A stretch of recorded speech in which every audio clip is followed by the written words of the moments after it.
Nature, when she adds difficulties, adds brains. Emerson. Exigencies create the necessary ability to meet and conquer them. Wendell Phillips. Many men owe the grandeur of their lives to their tremendous difficulties. Spurgeon. The rugged metal of the mind must burn before its surface shine. Byron. When a man looks through a tear in his own eye, that is a lens which opens reaches in the unknown and reveals orbs no telescope could do. Beecher.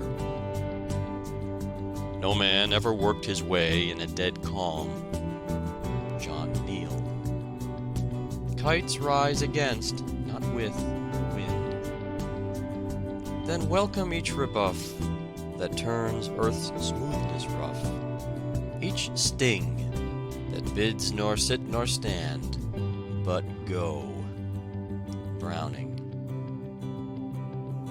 What a fine profession ours would be if there were no gibbets, said one of two highwaymen who chanced to pass a gallows. Tut tut, ye blockhead, replied the other. Gibbets are the making of us, for if there were no gibbets, everyone would be a highwayman. Just so, with every art, trade, or pursuit. It is the difficulties that scare and keep out unworthy competitors. Life, says a philosopher, refuses to be so adjusted as to eliminate from it all strife and conflict and pain.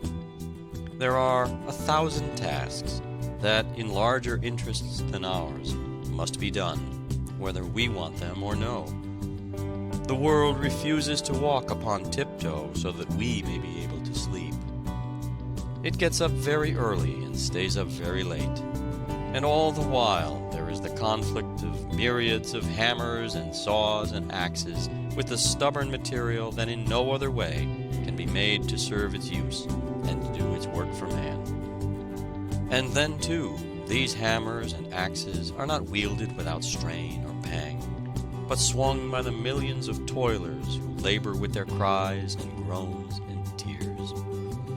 Nay, our temple building, whether it be for God or man, exacts its bitter toll and fills life with cries and blows.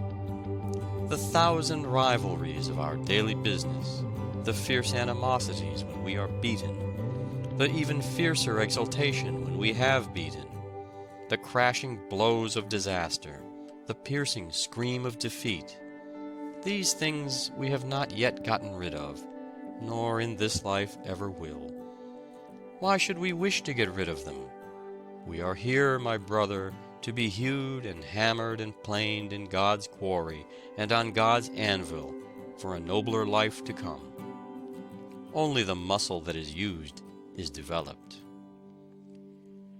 Troubles are often the tools by which God fashions us for better things, said Beecher. Far up the mountainside lies a block of granite, and says to itself, "How happy am I in my serenity! Above the winds, above the trees, almost above the flight of birds, here I rest age after age, and nothing disturbs me." Yet what is it? It is only a bare block of granite, jutting out of the cliff, and its happiness is the happiness of death. By and by comes the miner, and with strong and repeated strokes he drills a hole in its top, and the rock says, "What does this mean?" Then the black powder is poured in, and with a blast that makes the mountain echo, the block is blown asunder, and goes crashing down into the valley. "Ah," it exclaims as it falls, "why this rending?" Then come saws to cut and fashion it, and humbled now, and willing to be nothing, it is borne away from the mountain, and conveyed to the city. Now it is chiseled and polished, till at length, finished in beauty, by block and tackle it is raised, with mighty hoistings, high in the air, to be the top stone, on some monument of the country's glory.